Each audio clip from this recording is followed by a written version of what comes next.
Yes people, good morning, good afternoon, good evening to all of you. कैसे सब लोग? Hope so आप सब लोग बहुत बढ़िया रहेंगे। मैं बता दूं, मैं भी बहुत अच्छा हूं। सो बहुत सारे बच्चों के डाउट आ रहे थे कि सर अभी नवंबर का एग्जाम आ रहा है and only 40 days are remaining and if you are appearing for only second group तो आपके पास में 10 डेज और मिलेंगे करके, ठीक है। सो आपके पास में 50 डेज है और ये 40 डेज 50 डेज जो भी आपके पास में है, मैं हमेशा बोलता हूँ गिव योर 100%, आप अपना 100% दे दीजिए। बहुत सारे बच्चों ने ये पूछा कि सर हमारे लिए प्रायोरिटी टॉपिक क्या रहेगा, कौन से सीक्वेंस में हमको पढ़ना है, क्या नवंबर के लिए कुछ एडिशनल अमेंडमेंट्स है, क्या कोई न्यू केस लॉज है वो आपके लिए आए हैं एग्जाम के लिए। तो ये वाले सेशन में हम वही कवर करने वाले हैं। तो मैं पहली चीज तो बता दूं आपको कौन कौन से क्वेश्चंस पे ध्यान देना चाहिए। आप सीधा मेरे टेलीग्राम चैनल पे जाएंगे और ये जो टेलीग्राम वाला चैनल है, इस टेलीग्राम चैनल पे मैंने 23 अप्रैल को एक मई के लिए एक फाइल डाला था। This same file is applicable for your examination also. This same file is applicable for your examination also because you know that May and November for the both the examination Finance Act 2022 is applicable। तो यहाँ पे यही वाला file आपको follow करना है, तो इसको आप डाउनलोड कर लेंगे और डाउनलोड करने के बाद में आप अपने पास इसको रखेंगे।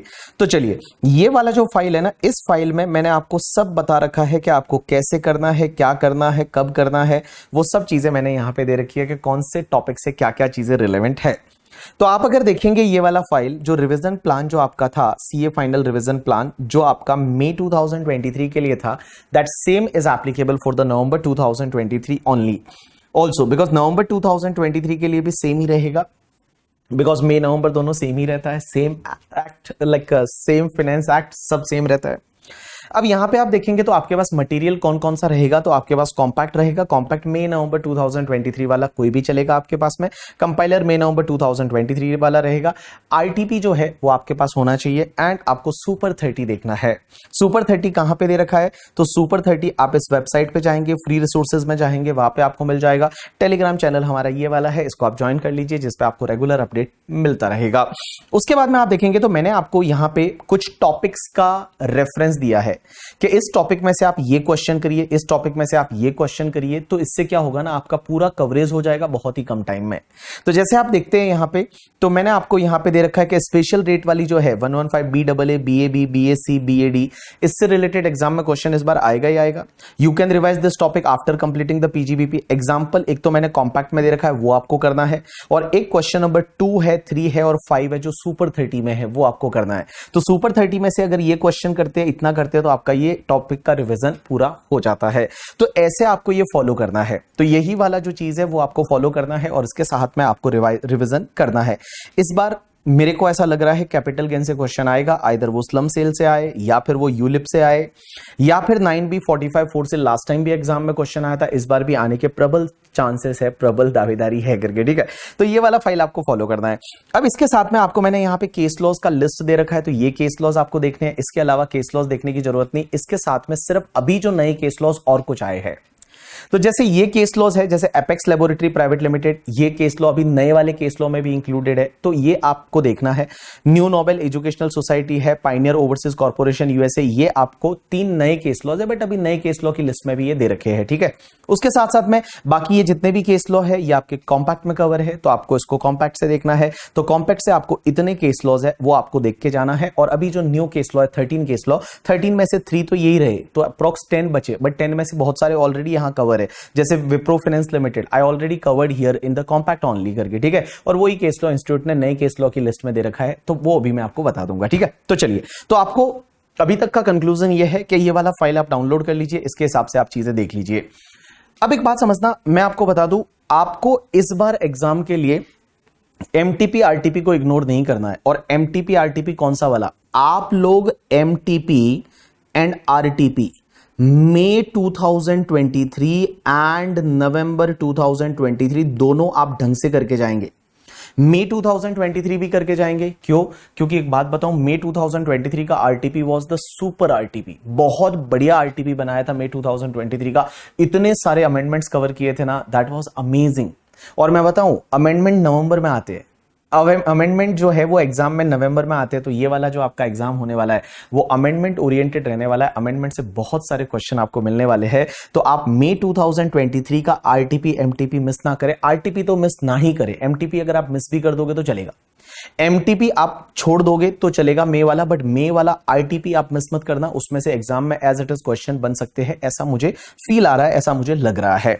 और आप देखेंगे ना तो मैंने इसमें भी ऐसा लिखा था, जब मैंने ये वाली फाइल दी उस फाइल में भी मैंने ये लिख के दिया था कि भैया सबको आपको एमटीपी तो करना ही करना है, क्योंकि एमटीपी में ऐसे ऐसे अमेंडमेंट दे रखे हैं ना, that is the best amendment. आप देखोगे student must do the RTP and MTP applicable for May 2023। Now November वाला भी आपको करना है, as it's covered lots of amendment, और मैंने आरटीपी का वीडियो भी बना रखा है मे 2023 का। सो अगर मे 2023 का आरटीपी अगर आप सॉल्व कर रहे हैं और सॉल्व करते टाइम अगर आपको कोई डाउट आता है तो directly you can click on this link and आप वीडियो पे चले जाएंगे और वो वीडियो से आप है वो कवर कर सकते हैं करके, ठीक है। चलिए उसके बाद में many people are asking about the revision lecture कि सर रिवीजन लेक्चर हमारे लिए कौन से है। तो रिवीजन लेक्चर आपके लिए सेम ही है जो अपन ने पहले आपके लिए रिवीजन लेक्चर दिए थे, वो रिवीजन लेक्चर है, कुछ भी न्यू रिवीजन लेक्चर नहीं है। आप इस चैनल पे जाएंगे सीए भंवर बोराना पे और यहां पे आपको एक प्लेलिस्ट दे रखी है, उस प्लेलिस्ट में जाके और आप क्या करेंगे, मई नवंबर 2023 वाली जो प्लेलिस्ट है इसको आप ओपन कर लेंगे।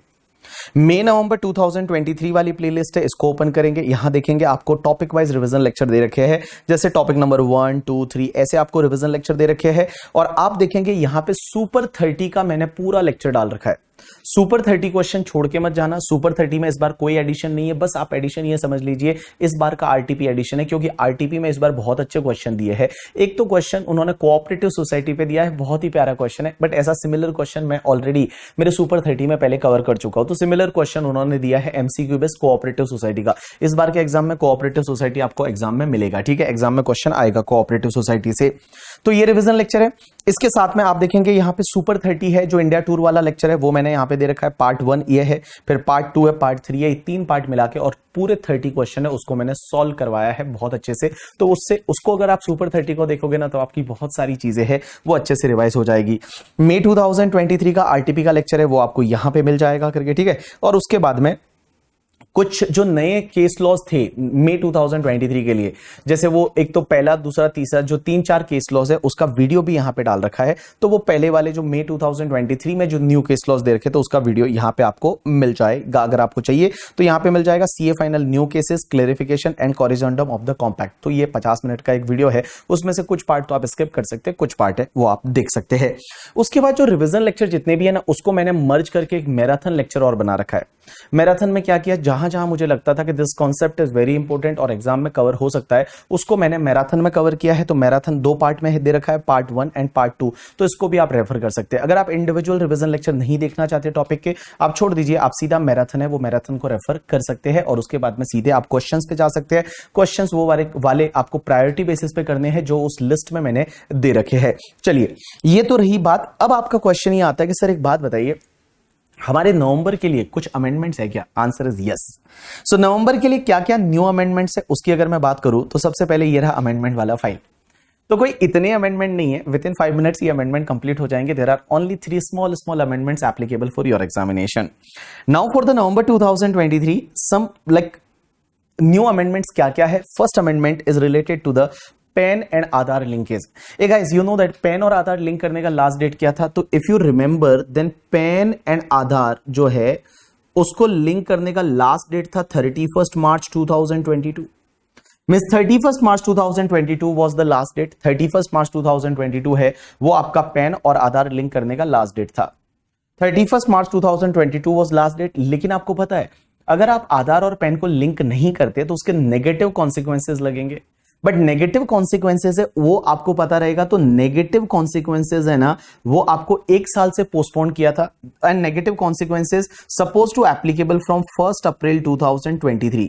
मींस नेगेटिव कॉन्सिक्वेंसेज मींस आपका टीडीएस 20% से कटेगा if there is no linkage, और आपका रिफंड नहीं मिलेगा, आपका रिटर्न प्रोसेस नहीं होगा। So negative consequences earlier was applicable from 1 April 2023। Guys they made one small change and this negative consequences now will be applicable from the 1st July 2023. So only this is one amendment. Only this is one amendment here in the assessment procedure. Ke earlier now still that date to link Aadhaar and PAN number was 31st March 2022 only, but negative consequences was applicable from 1st April 2023. Now it is applicable from 1st July 2023. That is the first amendment. So just you have to remember that now negative consequences on the SSC for not linking Aadhaar and PAN is applicable from the 1st July 2023. That is only one amendment in the assessment procedure. So here guys, just you have to remember the last line. So here, accordingly, the CBDT has by circular specified that consequences specified above will be effective from the 1st July 2023 and would continue till the PAN become operative by intimating Aadhaar number. So here from 1st July 2023, your negative consequences is going to start. Done. Now guys, there is a one more amendment in section 269 ST. Now guys, 269 ST, if you remember, 269 ST ये बोलती है कि in an aggregate from a person in a day, you cannot accept the cash of 2 lakh rupees or more. Cash of 2 lakh rupees or more, you cannot accept from a person in a single day.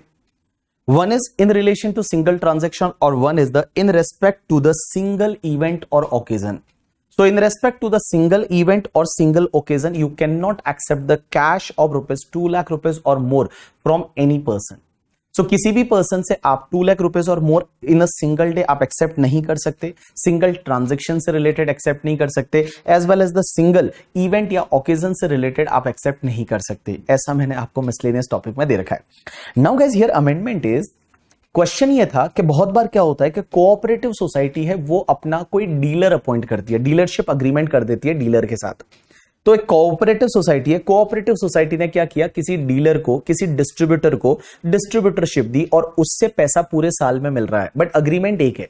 There is a single agreement of the distributorship or dealership agreement, and under dealership agreement or distributorship agreement, if they are receiving the अलग अलग date पे मुझे पैसा मिल रहा है cash में, means cooperative society को पैसा मिल रहा है, तो क्वेश्चन ये आता है कि पूरे साल में जो पैसा मिलेगा क्या वो वन इवेंट माना जाएगा क्या? बिकॉज अग्रीमेंट इज वन ना, agreement is one, distributorship agreement या डीलरशिप अग्रीमेंट है वो वन है. तो यहां पे पूरे साल में जो पैसा मिलेगा क्या वो वन इवेंट माना जाएगा? Answer is no, that is not treated as a one event, that is not treated as a one event. वो आपका वन इवेंट नहीं माना जाएगा एंड वो अलग अलग ही इवेंट माने जाएंगे. In simple word I can say that आपको सिर्फ इतना ध्यान रखना है कि सिंगल डे में कोऑपरेटिव सोसाइटी को उस डीलर से 2 लाख रुपीस और मोर का कैश रिसिप्ट नहीं होना चाहिए, एंड उसके साथ साथ में आपका सिंगल ट्रांजैक्शन से रिलेटेड 2 लाख और मोर का नहीं होना चाहिए, उसको सिंगल इवेंट नहीं माना जाएगा. तो देखिए क्या दे रखा है here. First is they explain the provision, कि प्रोविजन है एग्जैक्टली क्या, वो यहां पे बता रखा है. आपको ये वाला लाइन याद रखना है.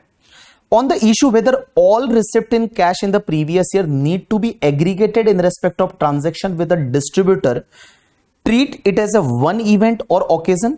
क्या ये वन इवेंट और ओकेजन माना जाएगा जब डिस्ट्रीब्यूटर से पूरे साल में मिला है कैश, डिफरेंट डिफरेंट डेट पे मिला है, but aggregate is 2 lakh rupees और मोर. सो क्या ये वन इवेंट माना जाएगा? Answer is no. The CBDT white circular number clarify that in respect of the cooperative society, only you have to remember this line, in respect of the cooperative society, a dealership distributorship contract by itself may not constitute an event or occasion for the purpose of clause C of section 269 ST. And the receipt related to such dealership or distributorship contract by the cooperative society on any day in the previous year, which within the prescribed limit is complies with the clause A as well as the clause B of section 269 ST, may not be aggregate across multiple days for the purpose of clause C of section 269 ST for that previous year. So this is one simple amendment. So just you have to remember that कि cooperative society ने किसी को dealer appoint किया, there is a dealership agreement, distributorship agreement. Now different different days पे पैसा मिल रहा है, but aggregate पूरे साल का 2 लाख और मोर है, तो क्वेश्चन कैश में, तो क्वेश्चन ये आता है क्या ये वन इवेंट माना जाएगा, वन ओकेजन माना जाएगा? Answer is no, this is treated as separate event, separate occasion. But you have to just remember that in a single day from single person they should not receive the 2 lakh rupees और more in the cash, और single transaction से related they should not receive the 2 lakh rupees or more in cash. So this is the second amendment. Now third amendment is very simple. If you remember the SFT means statement of financial transaction.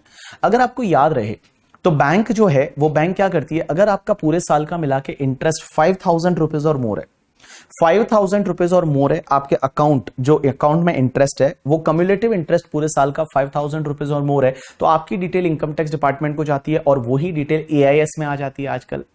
जो annual information जो statement रहता है AIS में आ जाती है वो information. So question ये आता है, पहले क्या था ना, ये लिमिट 5000 थी, अभी उन्होंने एक नोटिफिकेशन निकाल के दिस लिमिट को 0 कर दिया है। मींस आज की डेट में बैंक के साथ में आपका अकाउंट है और बैंक से अगर 1 रुपया भी आपको इंटरेस्ट मिला तो आपकी डिटेल इनकम टैक्स डिपार्टमेंट को जाएगी।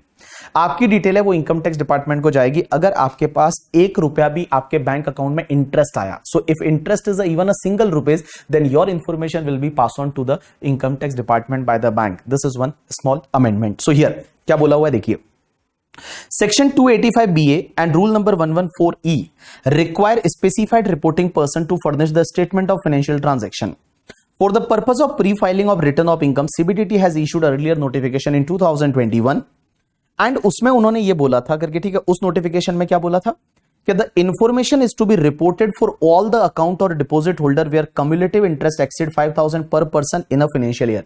Means in a financial year per person का जो कम्युलेटिव इंटरेस्ट है वो अगर 5000 रुपीज से ज्यादा है तो उसका डिटेल इनकम टैक्स डिपार्टमेंट को जाएगा। But now this limit is removed, means even आपके अकाउंट में 1 रुपया भी इंटरेस्ट है तो आपकी डिटेल है वो इनकम टैक्स डिपार्टमेंट को जाएगी।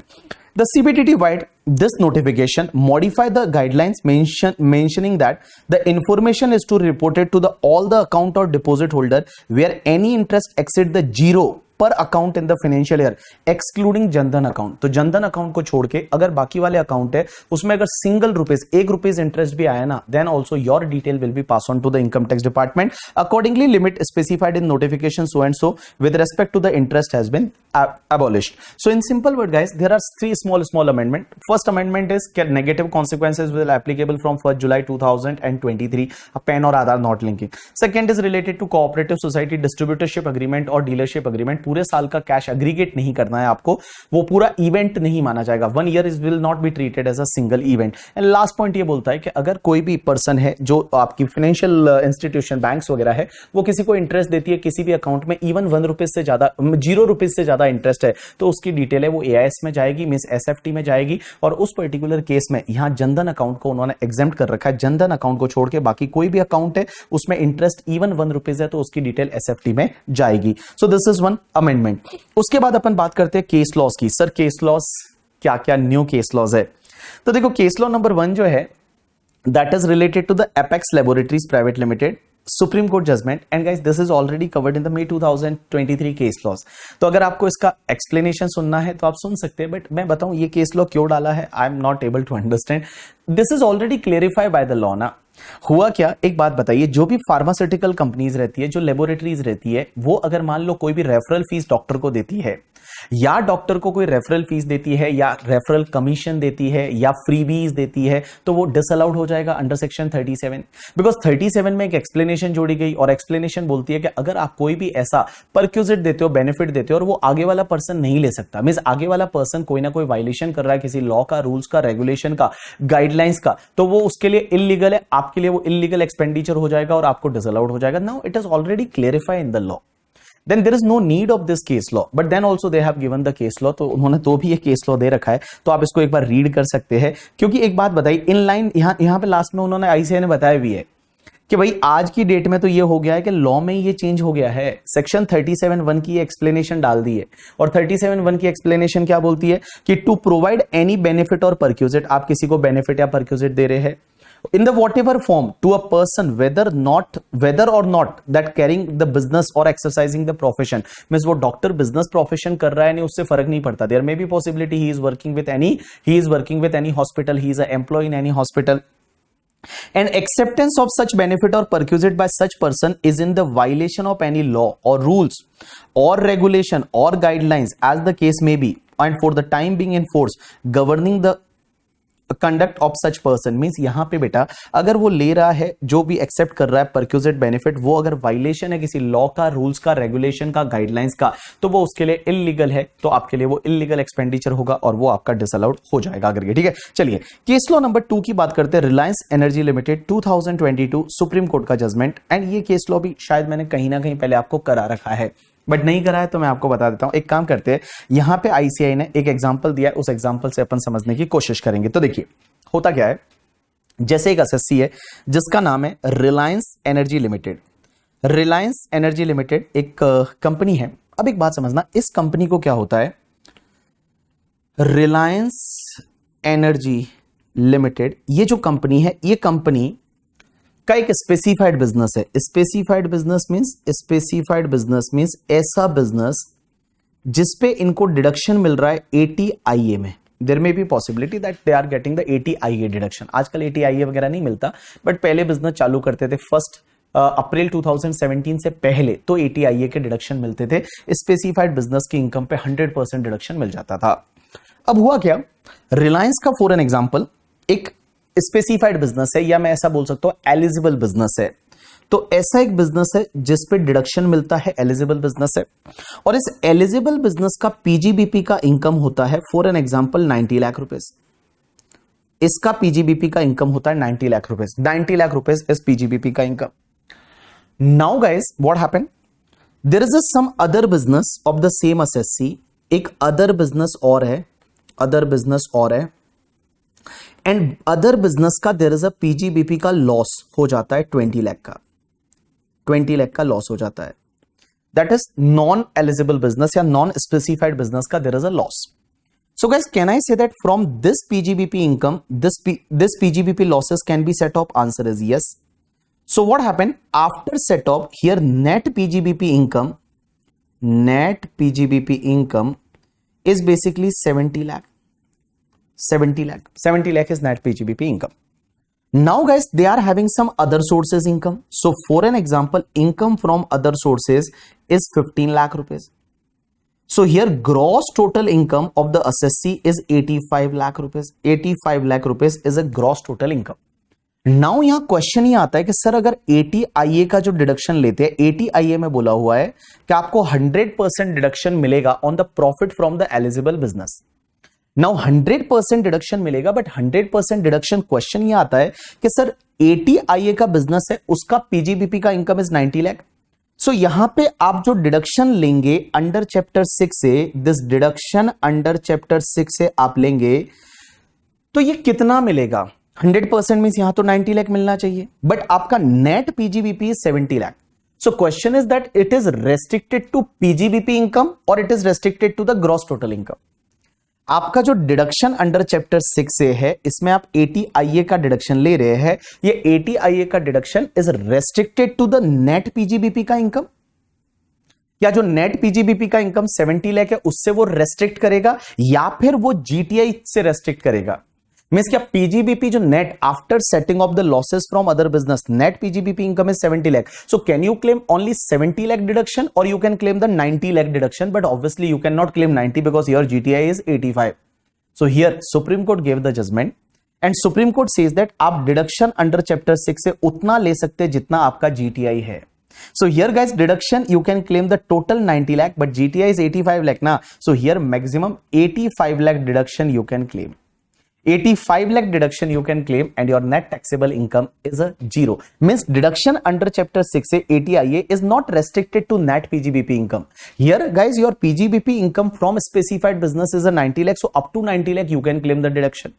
But here your GTI is 85 ना, तो मैक्सिमम आप 85 लाख का डिडक्शन यहां पे ले सकते हैं। अब एक बात बताओ, अगर GTI यहां पे 95 होता तो, यहां 95 होता तो पूरा 90 लाख का आप डिडक्शन ले लेते। अगर वो 95 होता तो पूरा 90 लाख का आप डिडक्शन है वो ले लेते, 90 लाख का आप डिडक्शन ले लेते। अगर जीटीआई आपका 95 लाख होता तो आप 90 लाख का डिडक्शन है वो आप ले लेते। यू गॉट माय पॉइंट और not? You understood my point और not? Yes. So this is the second case law that is related to the Reliance Energy Limited. आपको क्या करना है, सिर्फ ये वाला जो पॉइंट है ये वाला आपको एक बार रीड करना है, आपको समझ में आ जाएगा। चलिए उसके बाद में एक सिंपल सा केस लॉ है that is related to the Anna Saheb Patil Mathadi Kamgar Sahakari Pathpedhi limited 2023 and this is related to the cooperative society. Guys इसमें क्वेश्चन क्या था कि would a cooperative society engaged in providing the credit facility solely to its member is eligible for deduction under section eighty P? Eighty P का deduction मिलेगा या नहीं? आपको पता है एटीपी का डिडक्शन मिलता है cooperative society providing the credit facility to its member other than cooperative bank. Cooperative bank को एटीपी का डिडक्शन नहीं मिलता. If there is a cooperative bank then they are not eligible for eighty P का deduction. But cooperative society को मिलेगा क्या? Answer is yes ना, cooperative society को मिलेगा. तो कोऑपरेटिव सोसाइटी है वो ओनली अपने मेंबर को लोन देती है, ओनली अपने मेंबर को लोन देती है, तो वो एटीपी का डिडक्शन ले सकती है, ऐसा सुप्रीम कोर्ट ने भी बोला है. तो आप यहां पे देखोगे एनालिसिस एंड डिसीजन की बात करेंगे तो देखिए, merely because cooperative society gives credit facility to its member, only member, it cannot be said that cooperative society is under the banking regulation act. It is not, it is like it cannot be say that it is a cooperative bank. Cooperative bank नहीं बना यार, वो cooperative society है. Banking activity under the act are altogether different activity. There is a vast difference between the credit society giving credit to their own members only and bank providing banking service to the any public at large. Means cooperative bank होती है वो तो सबको loan देती है ना, तो उसको डिडक्शन नहीं मिलता. अगर कोऑपरेटिव सोसाइटी सिर्फ अपने मेंबर को लोन देती है तो उसमें डिडक्शन एटीपी का मिल जाएगा 100%. So taking into consideration the CBDT circular and the definition of bank under the banking regulation act, the SSC can not be said to be the cooperative bank और bank, and therefore Section ATP subsection 4 denying benefit to deduction to the cooperative bank would not be applicable in this case. And in simple word, apex court, that is Supreme Court, held that assessee could not be termed as bank or cooperative bank. Being the credit society, it is entitled to deduction under section ATP. उसका ATP का deduction मिल जाएगा. अब एक बात समझो बेटा, एक और केस लॉ, एंड ये केस लॉ भी आपके लिए एग्जाम के लिए रिलेवेंट है. और मैं आपको बता दूं, यहां पे 13 केस लॉ देखे, एग्जाम में 2 केस लॉज आएंगे. ये 13 केस लॉ में से आपके एग्जाम में 2 केस लॉ आएंगे, और इस बार आपके आरटीपी में भी आई थिंक 2 केस लॉ दे रखे. आरटीपी में इसी में से 2 केस लॉ बेस्ड क्वेश्चन आपको आरटीपी में भी दे रखे. तो इट इज लाइक मेरे को ऐसा लगता है एग्जाम में केस लॉ आने वाले हैं. तो ये वाला केस लॉ भी काफी अच्छा है. देखिए क्या दे रखा है, Cognizant technology solution of India private limited 2023 supreme court judgment. Guys इसमें क्या हुआ, यू नो दैट हमको 10AA का डिडक्शन मिलता है एसईजेड में. अगर आपका एसईजेड में यूनिट है और वहां पे मैन्युफैक्चरिंग बिजनेस है या फिर सॉफ्टवेयर डेवलपमेंट बिजनेस है, तो वहां पे आपको 10AA का डिडक्शन मिलता है. 10AA का डिडक्शन कितना मिलता है? फर्स्ट 5 इयर्स के लिए 100% of the export profit, second 5 years के लिए 50% of export profit, and third 5 year के लिए 50% ऑफ एक्सपोर्ट प्रॉफिट, और एसईजेड री इन्वेस्टमेंट रिजर्व में जितना क्रेडिट किया विच एवर इज लोअर. अब एक बात बताओ, वहां एक्सपोर्ट प्रॉफिट कैसे निकालते हैं? तो एक्सपोर्ट प्रॉफिट में हम लेते हैं PGBP income of the SEZ unit. Means SEZ unit का आप पीजीबीपी इनकम ले लीजिए, मल्टीप्लाई कर दीजिए एक्सपोर्ट टर्नओवर, डिवाइड बाय कर दीजिए टोटल टर्नओवर. अब क्वेश्चन ये आता है कि जब आप पीजीबीपी इनकम लेते हैं ना एसईजेड यूनिट का, तो यहां पे क्वेश्चन ये आता है, आपको पता है पीजीबीपी इनकम एसईजेड यूनिट का लेते टाइम डिडक्शन पर्पस के लिए अगर कोई ड्यूटी ड्रॉबैक है, sale of import entitlement license है, या फिर आपका duty drawback, sale of import entitlement license, या कैश असिस्टेंस है, that is the cash compensatory support है, वो इस प्रॉफिट में नहीं आता करके. ठीक है, वो इस प्रॉफिट में नहीं आता. लेकिन क्वेश्चन ये आता है कि बहुत बार क्या होता है कि एसएससी जब एक्सपोर्ट करता है और उसके बाद में कुछ टाइम बाद उसको अगर कंसिडरेशन मिलता है, तो वहां पे फॉरेन एक्सचेंज फ्लक्चुएशन गेन हो गया. तो फॉरेन एक्सचेंज फ्लक्चुएशन गेन हुआ, तो हियर क्वेश्चन इज दैट कि इस फॉरेन एक्सचेंज फ्लक्चुएशन गेन है वो इस पीजीबीपी की इनकम में आएगा या नहीं, मींस उस पर डिडक्शन मिलेगा या नहीं. Because for an example, today you sold some goods, means you exported the goods. Today dollar rate is suppose 70. After 1 month, dollar rate is 80, and at 80 rupees you got the consideration. So that time 10 rupees is foreign exchange fluctuation gain. So it should be taxable under the head PGBP. But क्या उस पे deduction मिलेगा या नहीं? Answer is yes, guys. यहां पे supreme Court बोलती है उस पे डिडक्शन मिल जाएगा. यहां पे सुप्रीम कोर्ट बोलती है कि उस पर डिडक्शन मिल जाएगा, कोई दिक्कत नहीं है, यहां पे डिडक्शन आपको मिल जाएगा. तो देखिए क्या दे रखा है, यहां पे दे रखा है, in order to allow the deduction under section 10AA, it has to be seen whether such benefit earned by SSC was derived due to export or not. The exchange value based on upward or downward of rupee value is not in the hands of the SSC. It is not in the hands of SSC. SSC का हाथों में नहीं है कि dollar की value ऊपर जाएगी या नीचे जाएगी. The SSC does not determine the exchange value of Indian rupees, but for the fact that the SSC is an export house, there was no question of earning any foreign exchange.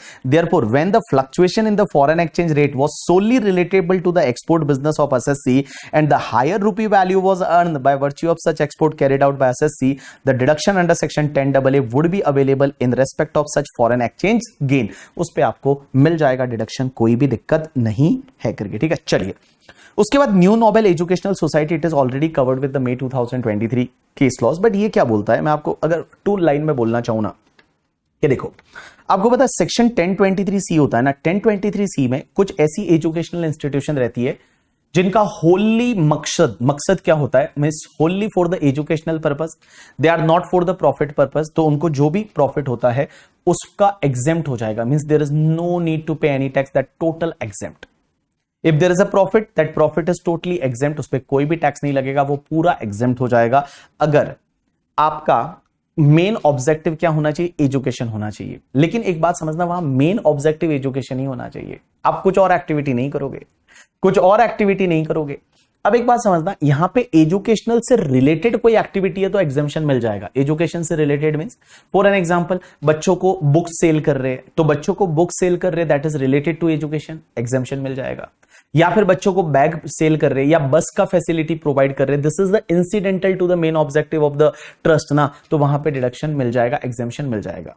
लेकिन अगर मान लो कोई educational society ऐसी है जो क्या कर रही है पता है, मान लो हॉल किसी को भाड़े पे दे रही है, सिर्फ उन्होंने मान लो हॉल किसी को भाड़े पे दे दिया, अपनी प्रीमाइसेस भाड़े पे दे दिया और भाड़ा कमा रही है, तो क्या वो इंसिडेंटल टू द एजुकेशन माना जाएगा? आंसर इज नो, और उस पर एग्जामेशन नहीं मिलेगा। सो ये केस लॉ आपको चाहिए तो आप वहां से देख सकते हैं। मैंने आपको मई 2023 का जो लिस्ट दिया था उसमें भी ये केस लॉ कवर करा है, उसका वीडियो लेक्चर का लिंक है वो भी आपको मिल जाएगा यूट्यूब पे, आप वहां से इसको चाहे तो देख सकते हैं, और अगर आप यहां से रीड करना चाहे तो यहां से भी आप रीड कर सकते हैं। बट आपको इसमें सिर्फ इतना ध्यान रखना है कि दैट इज उसका जो कनेक्टेड टू एजुकेशन होना चाहिए करके, ठीक है, रिलेटेड टू एजुकेशन होना चाहिए, तो उन एक्टिविटीज से जो इनकम होगा उस पे भी एग्जाम्पशन मिल जाएगा।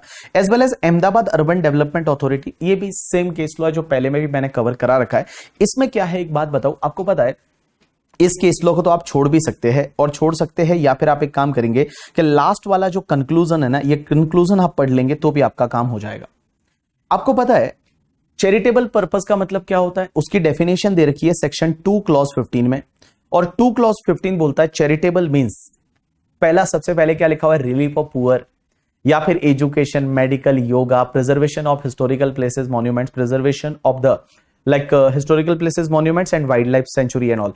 And guys you know that वहां पे एक ये दे रखा है कि any other objective of general public utility, any other objective of general public utility is treated as your charitable purpose. लेकिन वहां पे एक पॉइंट आता है कि any other objective of general public utility है वो आपका चैरिटेबल माना जाएगा, लेकिन वहां पे एक पॉइंट ये आता है कि उसमें आपका बिजनेस का रिसिट 20% से ज्यादा नहीं होना चाहिए।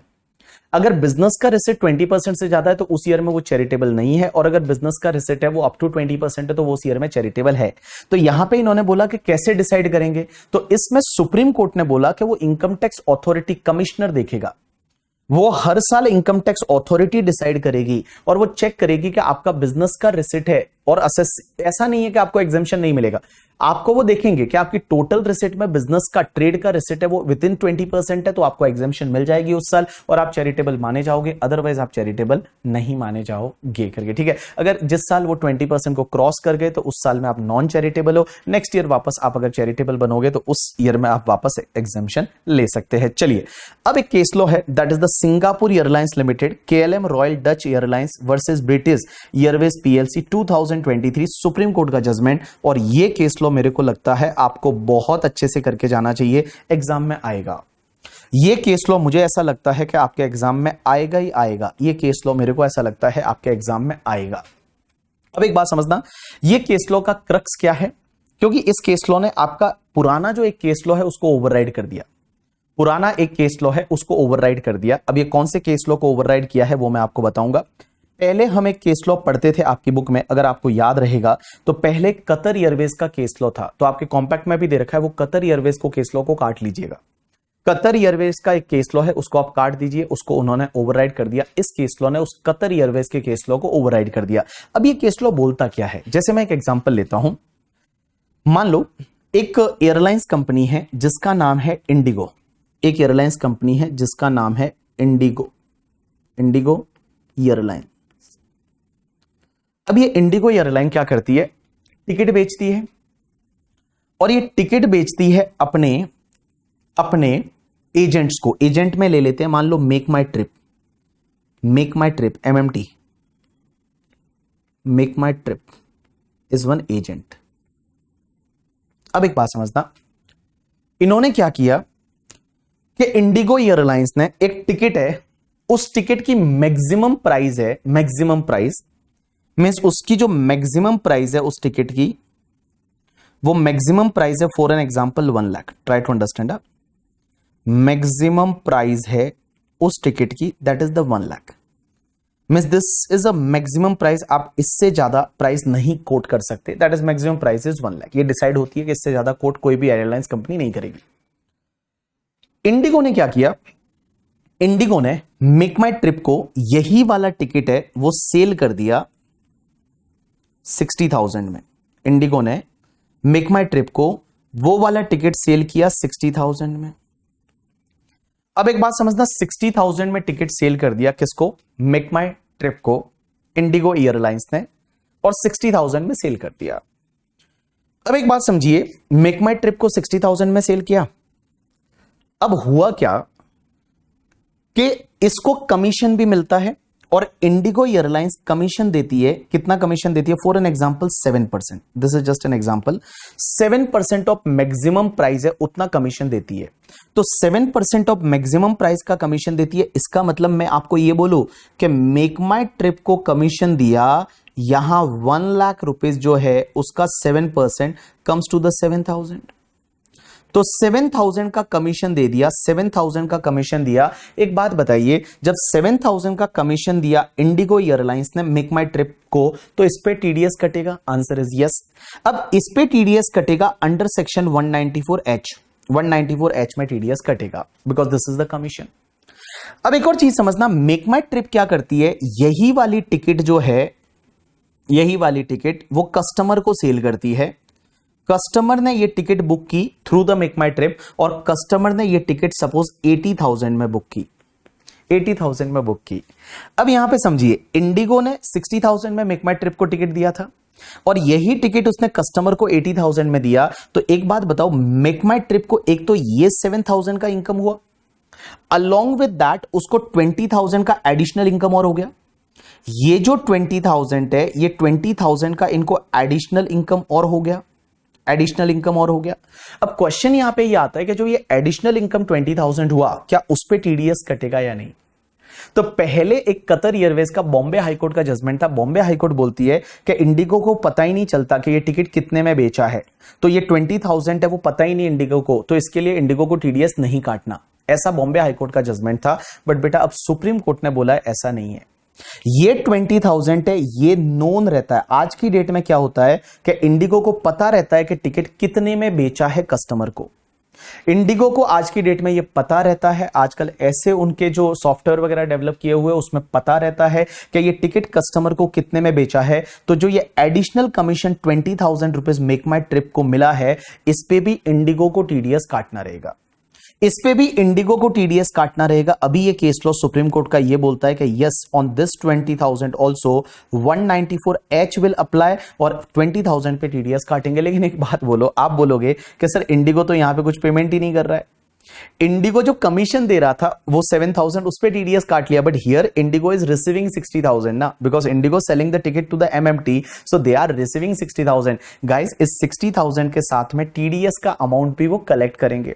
तो जैसे 20,000 है एडिशनल इनकम, इस पे 5% की रेट से कितना हुआ, 1,000 हुआ। तो यहां पे 1,000, इसका मतलब मेक माई ट्रिप से वो लोग 61,000 कलेक्ट करेंगे, और ये 1,000 रुपीज है वो इंडिगो टीडीएस के फॉर्म में गवर्नमेंट को जमा करा देगा, गवर्नमेंट को जमा करा देगा। आप इसको इतना सा याद रखेंगे। और उसके साथ में एक आरटीपी में क्वेश्चन दिया है, इस पे आरटीपी में एक बार क्वेश्चन है, वो क्वेश्चन को आप देखेंगे, आपका काम बन जाएगा। और ये वाला जो इलस्ट्रेशन है, ये इलस्ट्रेशन से आप इसको समझने की कोशिश करेंगे। ये सेम इलस्ट्रेशन है जैसा मैंने आपको समझाया यहां पे, जैसा मैंने आपको यहां पे समझाया वो सेम इलस्ट्रेशन है, और इससे आपको समझ में आ जाएगा कि एग्जैक्टली इसमें हो क्या रहा है इस पूरे केस लॉ में। तो आपको चाहिए तो एक बार आप बेयर रीडिंग कर लीजिए, रीडिंग करने के बाद में आप जो है वो एग्जाम्पल ये वाला देख लीजिए, और फिर सीधा वो आरटीपी में क्वेश्चन दे रखा है वो देख लीजिए, क्योंकि हो सकता है एग्जाम में एज इट इज रिपीट हो जाए। चलिए, उसके बाद pioneer overseas corporation USA Indian branch का केस लॉ सुप्रीम कोर्ट का, this is already covered with the May 2023 also.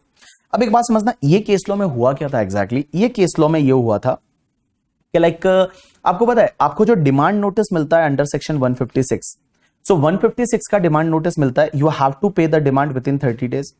आपको 30 डेज में वो डिमांड नोटिस पे करना रहता है। अगर आप नहीं पे करते तो आपको पता है 31st डे से आपको क्या लगता है, इंटरेस्ट लगना चालू हो जाता है अंडर सेक्शन 220। और 220 का इंटरेस्ट कितना लगता है, 1% पर मंथ और part of the month. So 1% per month और पार्ट ऑफ द मंथ का आपको इंटरेस्ट लगना चालू हो जाता है, और उसके साथ साथ आपको 100% पेनल्टी भी लग सकती है।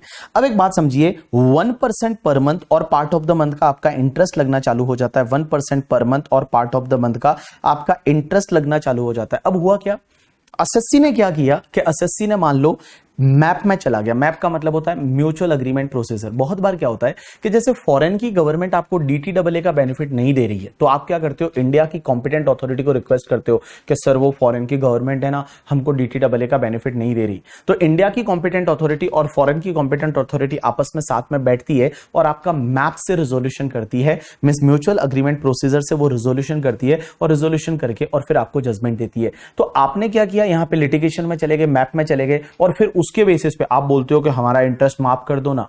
हमने डिमांड नोटिस 30 डेज में पे नहीं किया। क्यों नहीं किया, बोले हमारा तो मैप में चले गए थे, हम किसी लिटिगेशन में। अरे भाई, आप लिटिगेशन में चले गए थे, उससे क्या फर्क पड़ता है, आपको इंटरेस्ट तो पे करना ही पड़ेगा, it is a mandatory interest. आपने गवर्नमेंट का पैसा टाइम पे नहीं किया, 30 डेज के अंदर डिमांड नोटिस पे नहीं किया, तो 31 डेज से आपको ये इंटरेस्ट पे करना पड़ेगा। सुप्रीम कोर्ट बोलती है this interest is mandatory, you have to pay this interest. This is not a reason कि आप कोई डिस्प्यूट में गए हो, इसकी वजह से ये इंटरेस्ट पे नहीं करोगे। ऐसा तो हर कोई वैसा ही करेगा। सुप्रीम कोर्ट ने ऐसा बोला कि सुप्रीम कोर्ट ने ऐसा बोला है करके, ठीक है, सुप्रीम कोर्ट ने ऐसा बोला कि ऐसा तो हर कोई वैसा ही करेगा फिर करके, ठीक है। तो देखिए डिसीजन पे चलिए, डिसीजन में क्या बोलती है supreme court. The Supreme Court observed that merely raising a dispute before any authority cannot be ground not to levy interest or waive the interest under section 220 subsection 2A. Otherwise, each and every SSC may raise a dispute and thereafter may contend that since the litigation was bona fide, no interest is leviable. It is required to be noted that under section 220 subsection 2, a levy of simple interest on non-payment of the tax at the rate 1% per annum as such as a mandatory interest, means you have to pay this interest. Now guys, question number, case law number 9 है Reliance Telecom Communication, Reliance Telecom Limited, Reliance Communication Limited 2022 का case law है। ये मैंने आपको class वाली book में भी दे रखा है, अगर आप चाहिए तो आप देख सकते हैं, बट आप इसको छोड़ भी देंगे तो चल जाएगा करके, ठीक है। उसके बाद विप्रो फाइनेंस लिमिटेड का केस लॉ कॉम्पैक्ट में दे रखा है पीजीबीपी में। I already covered in the revision lecture also, so आप वहां से इसको देख सकते हैं, ठीक है। पीजीबीपी में पेज नंबर 141 पे कॉम्पैक्ट में दे रखा है। उसके बाद केस लॉ नंबर अगर 11 की बात करते हैं, that is the SAP labs India private limited. ये केस लॉ भी एग्जाम में आ सकता है। सुप्रीम कोर्ट का जजमेंट है 2023। एक बात समझिए, आपको पता है हाई कोर्ट जो होती है ना, high court only question of law को सुनती है, अगर क्वेश्चन ऑफ फैक्ट है उसको नहीं सुनती। क्वेश्चन ऑफ फैक्ट जो होता है उस पे सिर्फ ITAT is the last fact finding authority. ITAT के बाद में हाई कोर्ट सुप्रीम कोर्ट में सिर्फ क्वेश्चन ऑफ लॉ जाता है, क्वेश्चन ऑफ फैक्ट नहीं जाता। ओनली क्वेश्चन ऑफ लॉ है वो हाई कोर्ट में जाता है, क्वेश्चन ऑफ फैक्ट नहीं जाता। क्वेश्चन ऑफ फैक्ट है वो लास्ट आपका आईटेट तक जाता है। अब एक बात समझना, हुआ क्या हाई कोर्ट के पास ये पावर है क्या हाई कोर्ट किसी एसएससी का आर्म लेंथ प्राइस निकाल पाए? क्योंकि आर्म लेंथ प्राइस निकालना is the question of fact हुआ ना, क्या ऐसा कर सकता है या नहीं? या हाई कोर्ट ऐसा चेक कर सकता है क्या? हाई कोर्ट जो है वो ऐसा देख सकता है क्या आर्म लेंथ प्राइस सही निकाला है या नहीं? या आर्म लेंथ प्राइस में जो आपने कंपैरेटिव एनालिसिस किया है, जो आपने कंपैरेटिव कंपनीज का एनालिसिस किया है, वो सही किया है या नहीं? मींस ऑल जो ट्रांसफर प्राइसिंग के रूल्स है वो रूल्स आपने फॉलो किए हैं या नहीं? क्या हाई कोर्ट ये देख सकता है या नहीं? और आपकी आर्म लेंथ प्राइस है वो डिटरमाइन कर सकता है या नहीं? Answer is yes. यहां पे सुप्रीम कोर्ट ने बोला आप ऐसा नहीं बोल सकते कि हाई कोर्ट नहीं कर सकता। अगर मान लो if there is a substantial question of law, so substantial question of law में क्या होता है कि भैया फैक्ट भी इंक्लूडेड है, कुछ लॉ का भी क्वेश्चन है, तो यहां पे हाई कोर्ट के पास ये पावर है कि हाई कोर्ट आपकी जो है वो आर्म लेंथ प्राइस वगैरह निकाल सकता है। तो आप देखिए यहां पे क्या दे रखा है, while determining the arm length price, the tribunal has to follow the guidelines stipulated under chapter 10 of the income tax act 1961। Means tribunal को गाइडलाइंस फॉलो करनी पड़ेगी जो ट्रांसफर प्राइसिंग के टॉपिक में दे रखी है, दैट इज 92 से लेकर 92F में।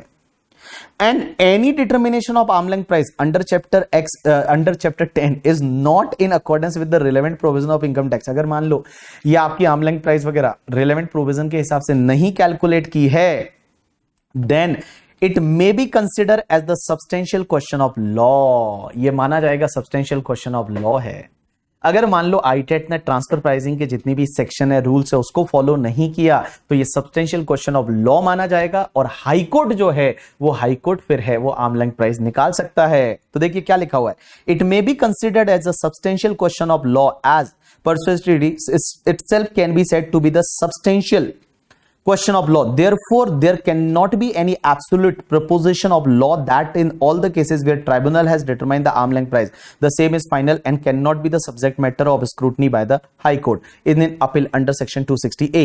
When the determination of arm length price is challenged before the High Court, it is always open for High Court. याद रखना, अगर आर्म लेंथ प्राइस है वो आईटेट ने डिटरमाइन की थी बट हाईकोर्ट के पास गया केस, तो ऐसा नहीं है कि हाईकोर्ट केस को नहीं लेगा, वो लेगा।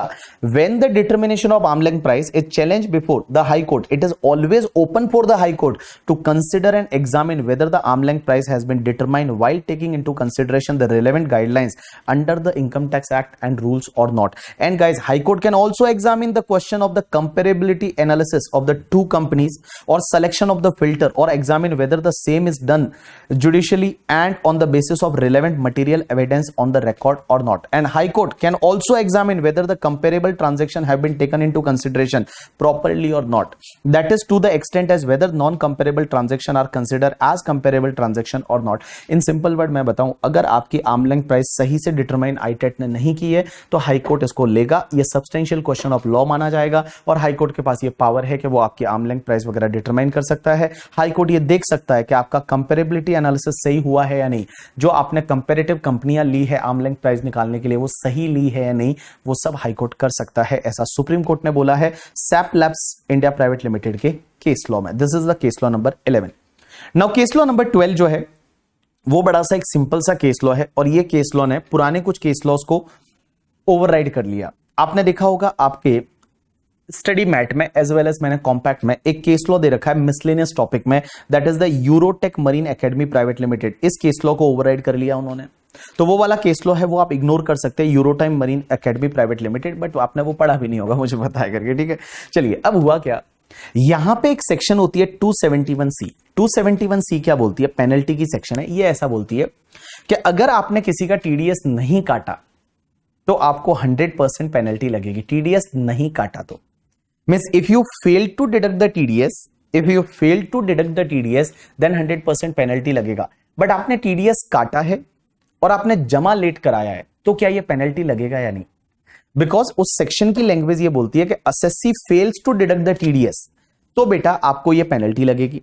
बट आपने टीडीएस काटा है लेकिन जमा लेट करा रहे हो, डिपॉजिट लेट करा रहे हो, तो क्या ये पेनल्टी लगेगा या नहीं? यहां पे सुप्रीम कोर्ट बोलती है नहीं लगेगा। मींस ये पेनल्टी 271C का तभी लगेगा when you fail to deduct the TDS. It means if you deducted the TDS and paid to government late then this penalty is not applicable. तब आपको सेक्शन 2011A का इंटरेस्ट लग सकता है। 2011A का आपको इंटरेस्ट लग सकता है, इंटरेस्ट है वो लग सकता है 1% पर मंथ और 1.5% पर मंथ और part of the month, but आपको ये पेनल्टी 271C का नहीं लगेगा, ऐसा सुप्रीम कोर्ट ने इस पर्टिकुलर केस में बोला है। तो आपको मैं वापस बोल रहा हूं, देखिए क्या दे रखा है करके, ठीक है। The word fails to deduct under section 271C can not be read as failure to deposit और pay TDS. Therefore, on the correct interpretation of section 271C, no penalty would be leviable under section 271C on delay on remittance of tax deducted at source after deducting it is on the time. So in simple word मैं ये बोल सकता हूं आपको कि देखो TDS आपने नहीं काटा तो ये पेनल्टी लग सकता है, बट आपने TDS काटा है, गवर्नमेंट को लेट जमा करा रहे हो तो ये पेनल्टी नहीं लगेगा। फिर आपको इंटरेस्ट वगैरह है वो आपको 2011A का इंटरेस्ट है वो लग सकता है करके, ठीक है। चलिए done. And this is the last case law, that is the case law number 13। ये केस लॉ है that is the AT Devprabha joint venture and other 2023 supreme court. Guys एक सेक्शन होती है 276B और 276B क्या बोलती है कि अगर आपने TDS काटा एंड उसको अगर आप लेट जमा करा रहे हो, आप जमा नहीं करा रहे हो, तो आपको जेल हो सकती है। ये सेक्शन 276B क्या बोलती है कि as per section 276B if any person fails to pay the credit to the central government the tax deducted at source, means TDS आप गवर्नमेंट को लेट जमा करा रहे हैं तो आपको बेटा जेल हो सकती है, आपको इम्प्रिजनमेंट हो सकती है, प्रोसिक्यूशन हो सकता है जो कि 3 मंथ से लेके और 7 ईयर्स तक हो सकता है। लेकिन फिर है ना एक CBDT ने एक सर्कुलर निकाला था और CBDT ने सर्कुलर निकाला था कि छोटे छोटे केसेस में हम जेल नहीं करेंगे। छोटे छोटे केसेस में हम जेल नहीं करेंगे, जहां स्मॉल स्मॉल केसेस है, किसी ने मान लो 50,000 का टीडीएस काटा था, गवर्नमेंट को लेट जमा कराया, तो क्या उसको जेल में डाल देंगे 3 मंथ से लेकर 7 ईयर्स तक? तो उन्होंने सीबीडीटी ने बोला था कि हम छोटे छोटे केसेस में नहीं डालेंगे, और उन्होंने एक लिमिट डाली थी कि 25 लाख से ज्यादा का अगर अमाउंट है तो ही प्रोसिक्यूशन इनिशिएट करेंगे, तो ही जेल में डालेंगे। एंड उसमें भी ऐसा 25 लाख से कम है, लेकिन अगर मान लो कोई विलफुल डिफॉल्टर है, कोई पर्सन ऐसा है जो विलफुल डिफॉल्टर है, ऐसा हर बार करता है करके, ठीक है, तो उसको जेल में डाल सकते हैं, इवन कम है। तो इस पर्टिकुलर केस लॉ में फिर क्या हुआ, सुप्रीम कोर्ट ने उसी सीबीडीटी के सर्कुलर का रेफरेंस लेके उन्होंने बोला, इस केस में क्या हुआ था, सिर्फ 50,000 हजार का टीडीएस था, 50,000 रुपीज का टीडीएस था, and they have not deposited on the time, they deposited in the latter part.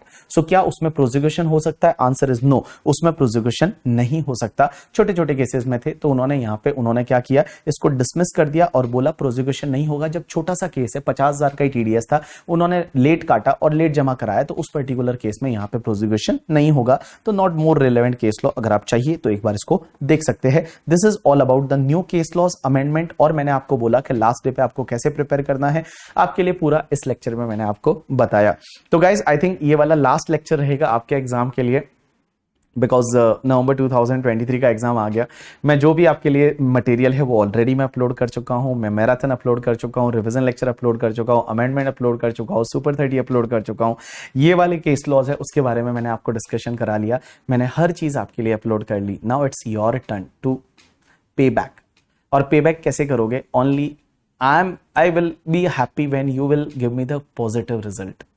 आप मुझे पॉजिटिव रिजल्ट लाके दीजिए, वही मेरे को आपसे चाहिए, मेरे को और कुछ नहीं चाहिए। और बहुत मजा आता है जब बच्चे सीए बनने के बाद मिलने आते हैं। तो जब बच्चे सीए बन जाते हैं और जब मिलने आते हैं तो बहुत अच्छा लगता है। रियली आई फील प्राउड करके उन पे, जब वो सीए बन जाते हैं। इतनी मेहनत करते हैं, मेहनत तो करनी पड़ेगी इस दुनिया में। एक बात बताऊं ना, मेहनत तो करनी पड़ेगी, बिना मेहनत के कुछ नहीं मिलता। मैं बहुत सारे लोगों को, ऐसों को भी जानता हूं, बहुत करीबी लोग हैं जो मेहनत नहीं करनी है, और हर चीज में अपने फेलियर के लिए दूसरों को ब्लेम करना, उसको ब्लेम करना, ये करना वो करना, वैसा नहीं चलेगा भैया।